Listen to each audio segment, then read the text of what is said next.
The programs are based on two premises. One, we don't have business problems, we have people problems. And when we take care of our people problems, most of our business problems are automatically resolved.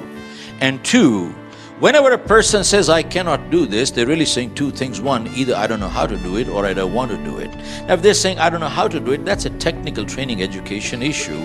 But if they're saying, I don't want to do it, they're really saying two things. One, either I don't care to do it, that's an attitude issue, or I feel strongly enough not to do it, that's a values issue.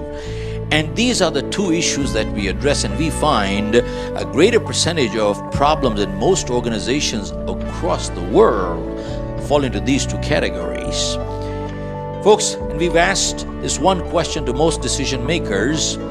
If there was one thing you'd like to see changed that would make your organization more productive, what would it be? And guess what they came back with? One word: attitude. If our people had a better attitude, we'd have a better teamwork, quality and bottom line would go up.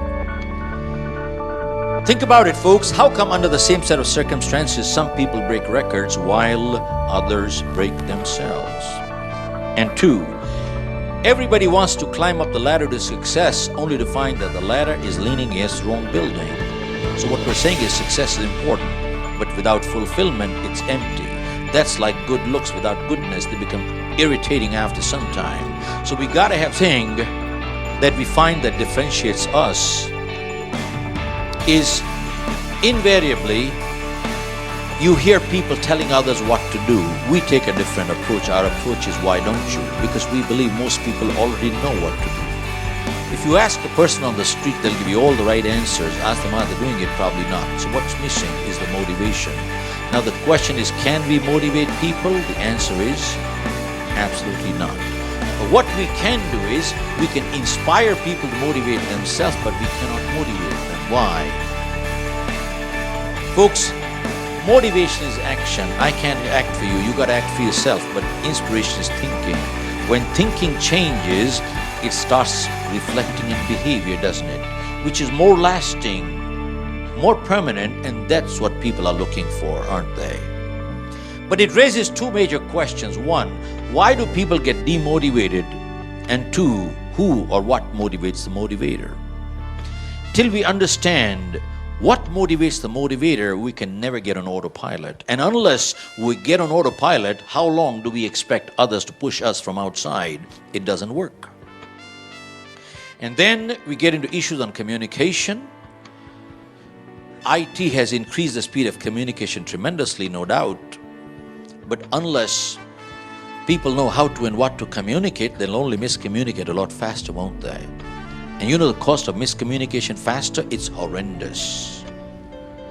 And then we get into issues on self-esteem. What is self-esteem? Self-esteem is the way we feel about ourselves.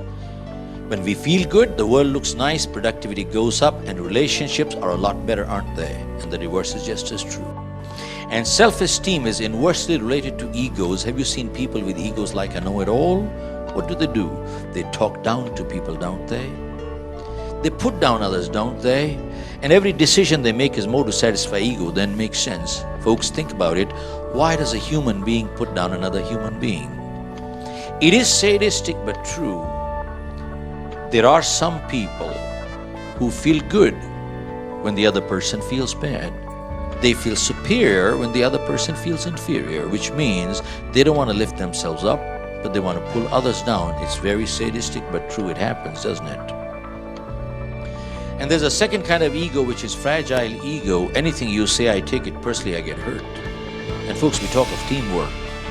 What do both these egos do to teamwork? They just destroy it. And we find most of the challenges in families, organizations, and societies are major self-esteem issues.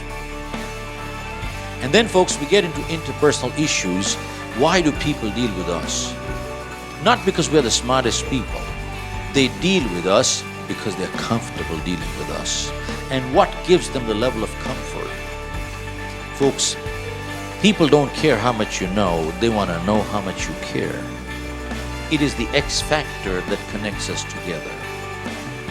It is always the intangible, never the tangible. The question is, how do you build that X factor? That's important.